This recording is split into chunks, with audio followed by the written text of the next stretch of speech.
All right, so this is exactly where we left off yesterday. We're working on exercise 3.5. You were all here, but remember the recordings are going to be available for you if you're like, I didn't get this, I didn't understand it, and sometimes even just watching it again, rereading it again, looking at in the book again, sometimes it will click. So the recordings are there for you. We were on page 138, and we went through 4 entries yesterday. And they're hard. They're very, very hard. Just remember, we have to do these entries because we were plunking along through our fiscal period, journalizing, posting to the general ledger, and we did a trial balance. That trial balance really isn't accurate because all of this stuff happened. Whether the happened meant cash was there waiting for the event, or whether the event happened waiting for cash. It happened. And we have to update. We don't have as many supplies as we thought we did. We have used some of our prepaid insurance, even though it's going to extend into the next fiscal period. Okay? So we have to do these to get our accounts updated. And you might say, well, you made it sound really easy right there. Doing it's very challenging. So that's why we're just going to keep going. Okay? I'm on number 5 on page 138. On December 1st, I got to just remember is the fiscal year ending? Yes, fiscal year is ending at December 31st, 2014. Okay, so on December 1st, Vernikova collected $30,000 for consulting services to be performed from December 1st through March. So in other words, someone prepaid this lady 30 grand. And she has a liability to fulfill by doing the work over the course of December and into next fiscal period, January, February, March. So she has 4 months of work to do. But we're going to stop after 1 month to say she's fulfilled some of that liability. Okay, so unearned, which is a liability, is going to go down. That's also a balance sheet account, because normally that liability has a credit balance. So if she did 1 of the 4 months worth of work, it's going to go down. We're going to turn unearned into earned, which is an income statement account. Where did we get the $7,500? Someone prepaid her 30 grand to do 4 months worth of work, and she just completed 1 month of the 4 that she owes, equaling $7,500.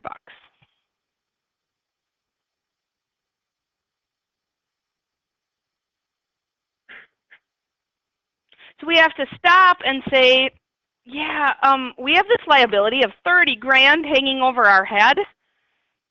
Trial balance, you're not accurate because I just completed 1 of the 4 months that I owe to this customer that prepaid me.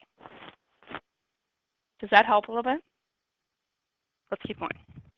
Number 6. Vernikov performed consulting services for a client.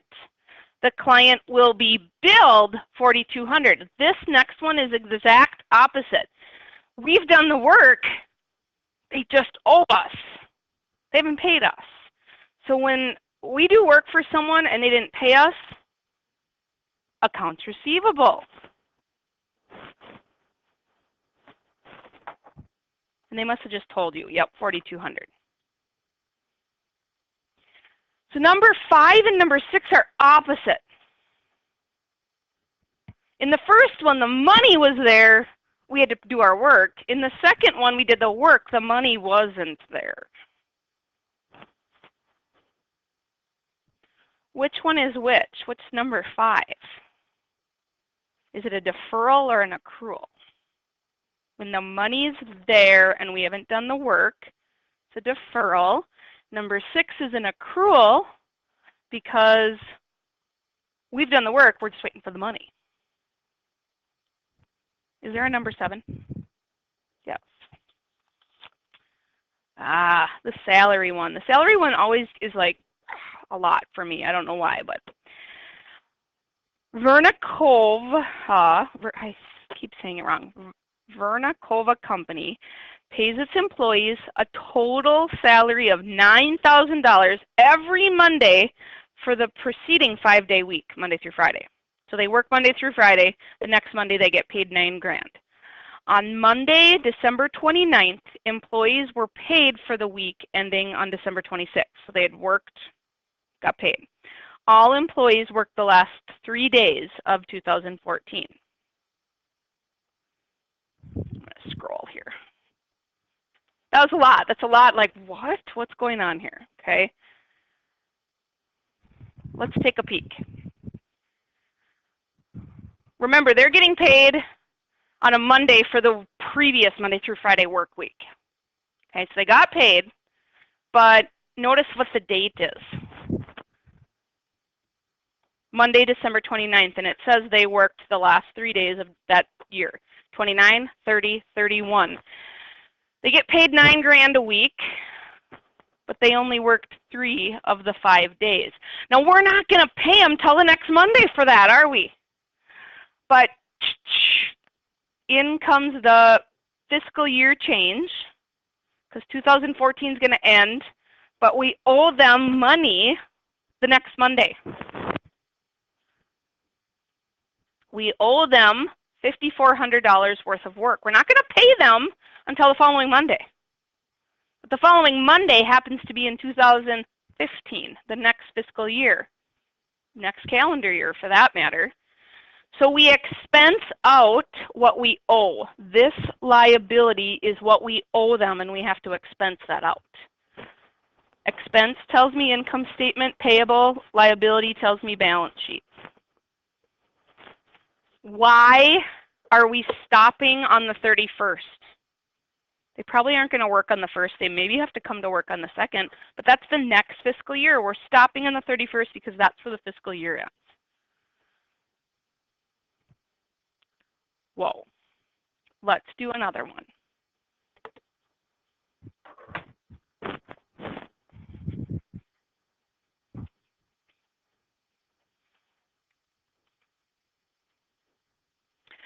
Let's do exercise 3-7.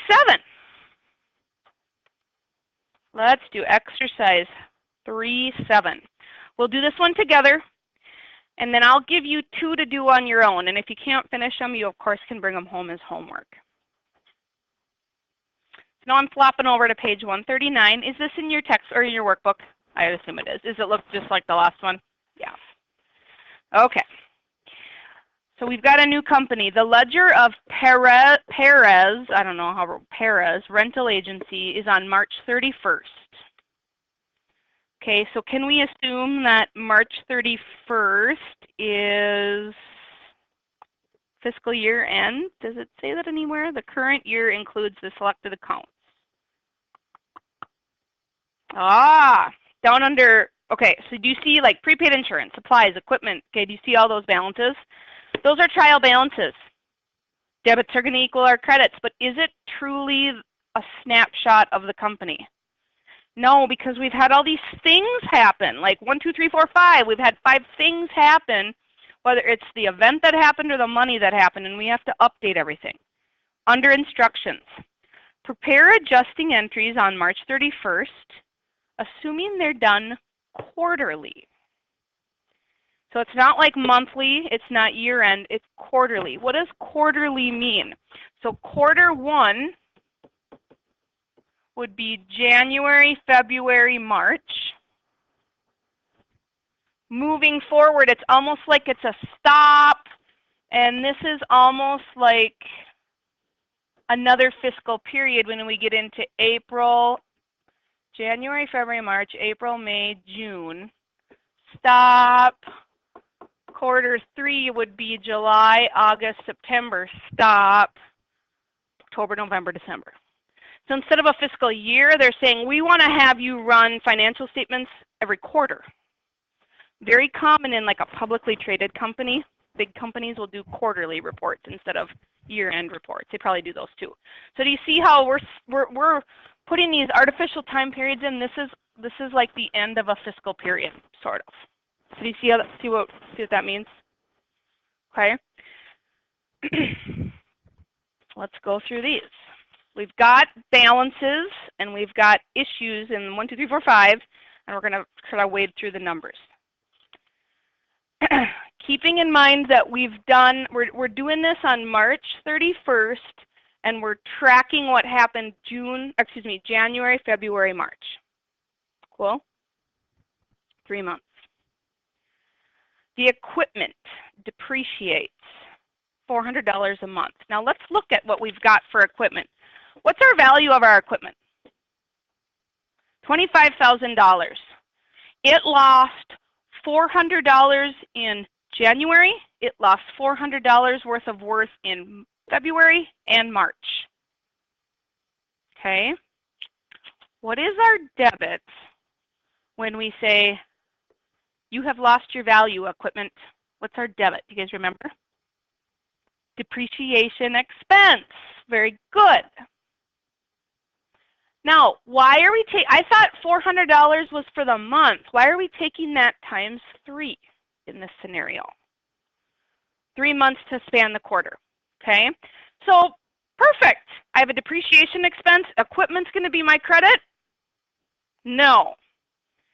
You will learn in the depreciation chapter more why that is not the credit. They just kind of sideswipe you in this chapter with it. What's our credit? What pile is growing? Accumulated depreciation on equipment. Although it put it on 2 lines for me, I'd keep it on 1 line for you guys. And I want you to put a note in there, not equipment as the credit. Although you'd think it would be, because supplies goes down when we have a supplies expense, you'd think equipment would go down when we have the depreciation expense. But just use this word, depreciation. And again, Jenna asked the question yesterday, next quarter then, is it going to add? No, next quarter is going to look just like this. In the general ledger, the pile would be growing.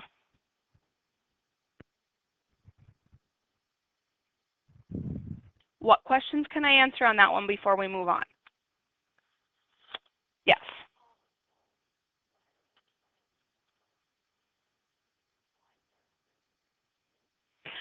Because they're gone. Yes, we're not going to sell them. And that's why, shame on the authors to throw this at you. When the paper for the printer is gone, it's gone. We've used it. When we're driving our $25,000, say, delivery truck, we're still using it. So it's not like we've gotten rid of the equipment. If we credited equipment, it's like it's gone. Well, no, we're still driving it. It's just that it's decreased in value. It's typically, again, this is another chapter when we talk about different kinds of assets. It's typically our plant assets.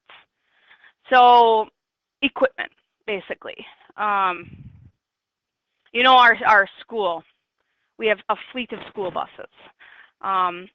Do they list it as equipment? No, they probably list it as school buses. And then every month our school buses depreciate. Probably some of the janitor stuff. You know, the little carts they drive around. Those probably depreciate. So it's typically equipment. It's the assets that are going to be around for a while. When we use pens and pencils, paper clips, when we use them, they're gone. When we use equipment, they're still here. We're still beep, beep, driving them. Okay? So that's why you don't see equipment credited, because it's still here. It's just that there's this pile of, you know, if you could imagine like a chunk of your bumper, we're going to throw that over here. Your steering wheel, we're going to throw that over there. We're growing this pile, so then when we do sell that equipment, when we do say, whoa, we need a new school bus, we can't sell it for what it's truly worth because there's that depreciation pile that's grown over the years of use that has to offset it. Just like your own car that you drive. What you bought it for, you probably won't be able to sell it for because you've drove it. You've drove on icy roads and you've ran into your mailbox or whatever it is that you do with your cars. Does that make sense? Good question.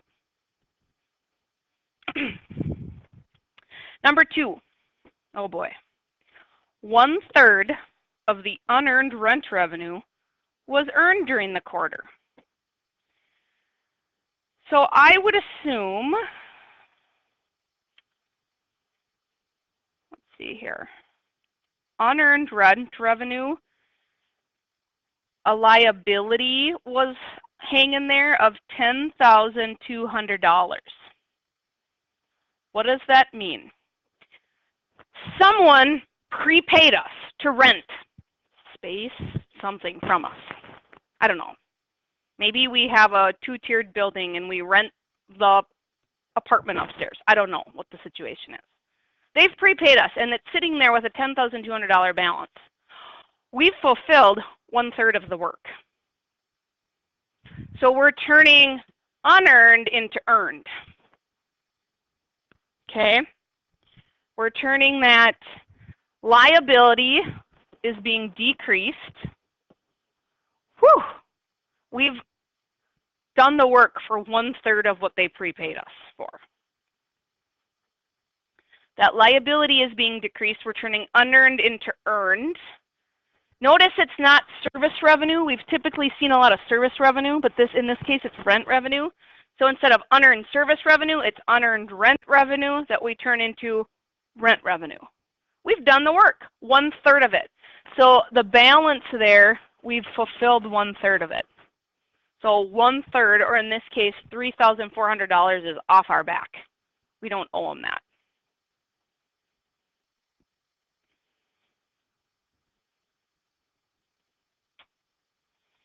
What can I answer on that one?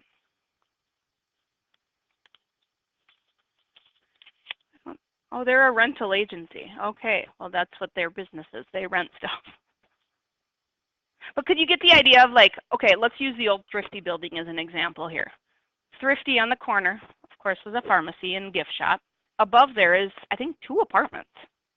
So if their tenants would prepay them, say 6 months in advance, as the months go by, or if we stop and say, okay, after 3 months and 1 quarter, we're going to update what we've technically fulfilled as work. So we've turned the unearned, in other words, providing 2 apartments above our Thrifty building, we're going to turn that into actual revenue that's in our pockets. So we've done the work. All right, number 3. Looks like we had a notes payable. What is our notes payable hanging there at? 20 grand? So what does that mean? Knock, knock, knock. We've went to the bank and we've said, we need a loan. It's going to be a little bit. We're not going to pay you back in a month because that would probably be accounts payable. We have a $20,000 notes payable hanging there from a bank. We're going to have to pay that back plus what? Interest. And according to this, $500 of interest has piled up. Is it time for us to pay our note back yet? No. But time has gone by. Payments coming later, so accrued. Something's happened, the money will follow. $500 has happened. What's going to be our debit? I know it's going to be an expense. What kind of expense? Interest expense, but bam. Income statement. What's the balance sheet account going to be? Interest payable. We owe this. You know, we owe how much? 20 grand? No. Yeah, we owe 20 grand. We just have had a pile of interest start building with it. We owe 20 grand. All that interest is going to follow. So like on the ledger, it would show up like on your interest payable that's like 20,000. Another good question. Okay, on the ledger we'd see one that says notes payable, 20 grand. Then there'd be another payable that would say interest payable, 5,000 or 500. But then remember, we're going to stop. Cha-ching! We're going to go to our next quarter, and then we'd probably have another 500 pile up. So now we still owe 20 for notes payable, and probably at this point after quarter 2 ends, probably 1,000 in interest payable. I don't know that for sure, but It's kind of, interest payable is kind of like accumulated depreciation. It's going to keep piling up. With depreciation, it's offsetting the equipment. With a payable, we're adding to it. So good question from Jenna. We're not actually we're going to separate that out on the ledger. There's going to be the notes payable and then the interest payable, two separate ones. You guys are starting to get it. Like it's clicking. Supplies to me always seem like it's an easy one. Supplies on hand, $900. Are we debiting and crediting for $900? No. We need to go back and see what supplies was. It looks like we had $2,800 worth of supplies. I always say some minion went and counted our pens and pencils and paper and paper clips to find out, okay, we started with $2,800. We're left with $900. What'd we use? Happens to be $1,900, excuse me. We expense out what was used, and we see the asset, which we know is on the balance sheet, go down. Someone tell me again why we can credit supplies, but we can't credit equipment when we're losing value. Let's hear it there, Mr. State-bound Tate.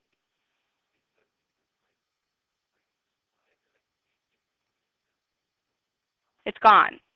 Are you still driving your meep meep little truck around? That's not gone. It's just like we kicked off the bumper. It's lost value. Okay. Last one.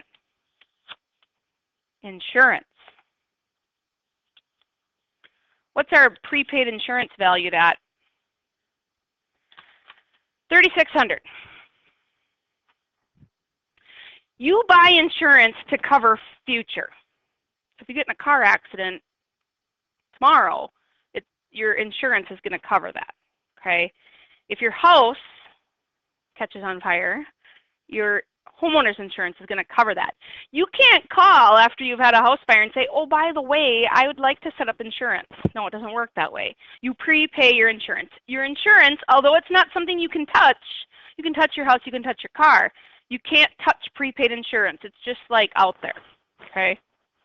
I suppose you could go physically touch your insurance card, and that's like, it's an asset. You own it. But as you use it, it goes down in value. Like supplies, like depreciation, we list it as an expense as it happens.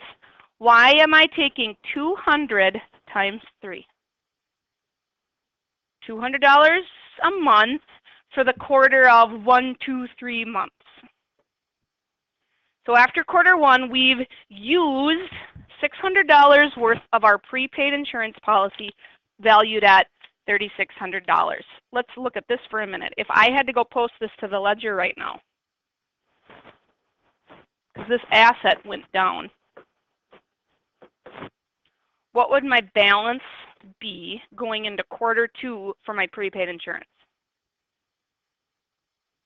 $3,000.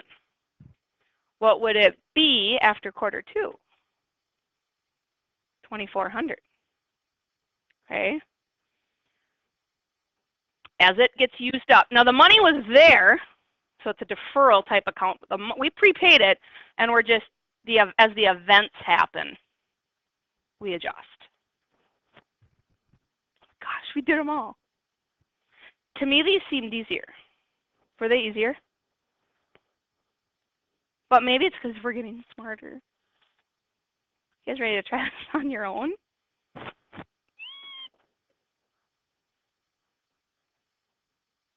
Good.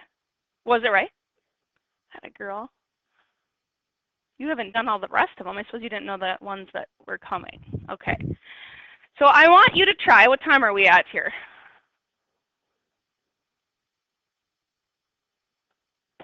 I think you can get them done, right?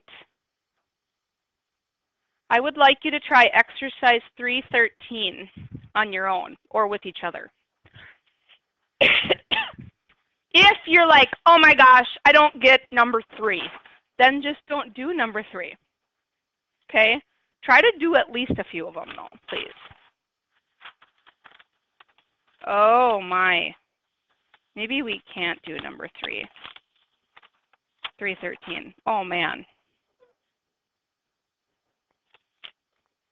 Whoa. Let me. Okay, now that I said whoa and stopped the recording, we're back. We're back. So we know that there's a long list of accounts. Although in your journal, it looks like we're doing 6, you would see in here that 12 of them are different because there's debits and credits impacted.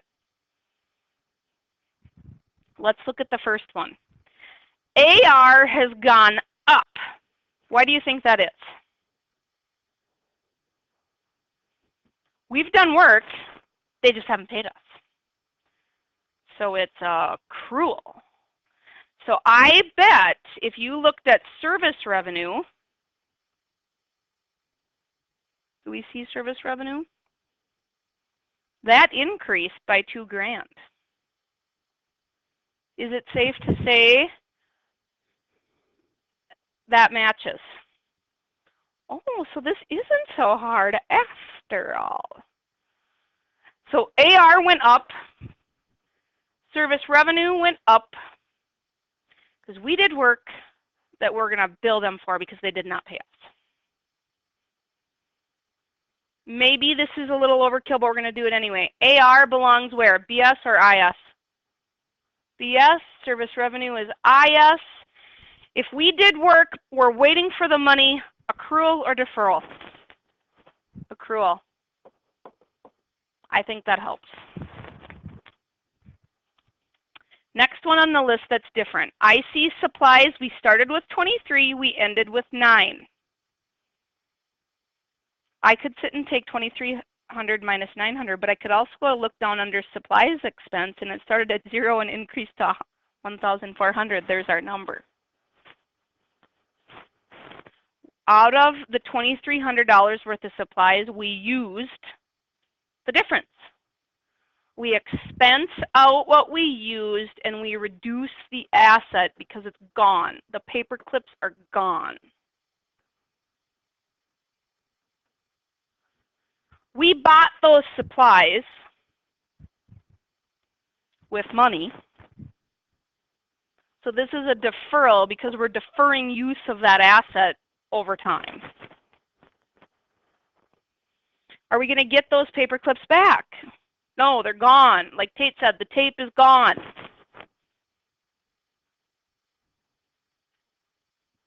I bet you could finish this without me. But I said I'd help you, so let's keep going. Prepaid insurance. We bought a $4,000 policy. We have $2,500 left. What does that mean? Have we used some of our insurance?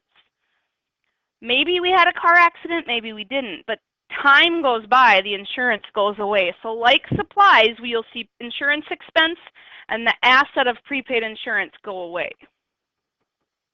Balance sheet, income statement. Because we had to prepay for that insurance policy, it's a deferral.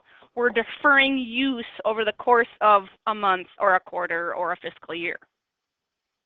Some of you are like already ahead of me, I know it. Love it. We're already half done with our transactions too, people. Woohoo! Okay, equipment. Now hold the show. I thought equipment loses value. Are we still beep, beep, driving our delivery truck? We are. We have not gotten rid of the equipment. It's just what's happening to that equipment over time. It's depreciating. I'm glad you used that word. I would have looked for lost value. Now, oh my gosh, I thought it's losing value. Why is the accumulated depreciation going up? What's growing? The pile. Notice it's a credit account. So let's just stop for a minute and look at this. Our $14,000 equipment has a debit balance. At the end of the fiscal year, we have a credit balance of $4,500. That equipment is not worth $14,000 anymore. It's worth $13,500. Because accumulated depreciation, that pile is what's called a contra asset. It's going to offset the value of our equipment. Well, that's a credit. What's the debit? Depreciation expense, accumulated depreciation with a $900 difference.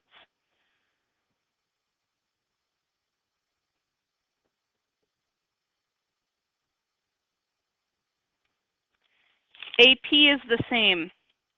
Salaries and wages went up. What in the world happened there? I quit paying my employees? No, a snapshot in time happened. The fiscal year changed. Our employees still worked though. We can't just say, I'm not paying you. We owe them for the time they worked at the time of the fiscal change. So if AP goes from 0 to a $1,100 credit, we're debiting what? It's gotta be an income statement account because I know liabilities is a balance sheet account. It's gotta be salaries and wages expense, salaries and wages payable, the difference. They worked 1,100 hours. Cheapers. They worked that much and we owe them that. It's just that we have to recognize that that happened in that fiscal year, and as the chopping block comes down in that fiscal year and we start, we'll end up paying them eventually. But we have to recognize that in the current year. Unearned rent revenue was reduced. What does that mean? Someone must have done what if we have unearned rent revenue? Prepaid for it. Whatever they're renting. Office space, an apartment, you name it, okay? They prepaid it, and it's a good thing that that went down because that's a liability. We're turning unearned into earned, and notice what kind of earned rent. Okay, so we are reducing that liability. There was money on the front end. Oh, I forgot to write all these, okay? Depreciation, I think. Yes. Salaries and wages. It's happened. We haven't paid them yet. This has happened. No, there's money, so that's deferral.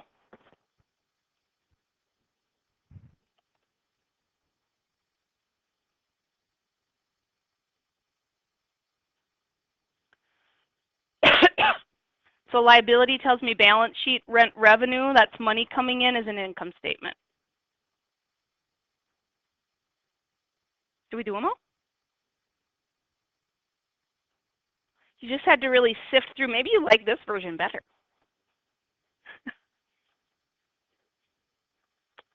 No, I know. Okay, I am going to really have you do one by yourself. Okay.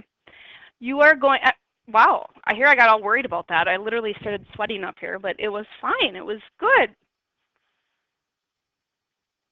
I want you to do exercise 3-6 before you leave here today. I doubt it's in your workbook. Okay. Exercise 3-6 is giving you some adjustment data, and it wants to know the type of adjustment and if you didn't adjust, the overstatement, understatement bit. I want you to, this is an awesome, awesome one to study for the test. So, services performed, not yet recorded.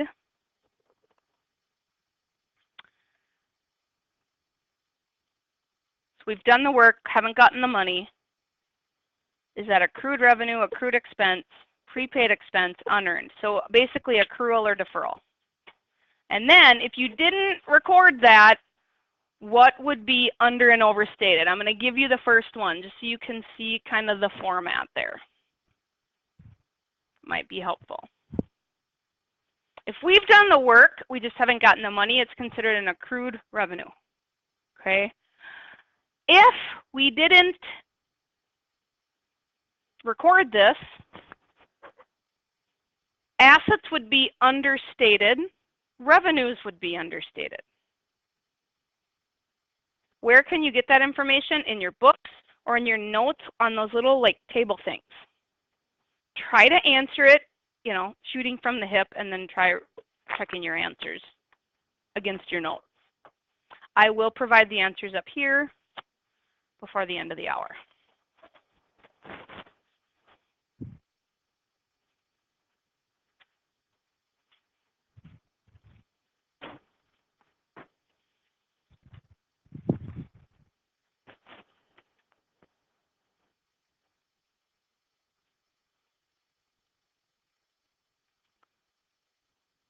There's your answers.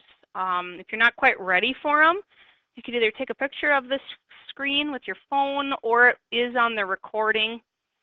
You can tune in and get it there. But because you've been such rock stars today, we've gotten through 2.5 adjusting problems. You got through one of these. You basically did 4 exercises worth of work and have no homework as a result. As we go into next week is the end of the quarter. We are here 4 days. The next chapter test will be Thursday, and that will go on quarter 1 grade.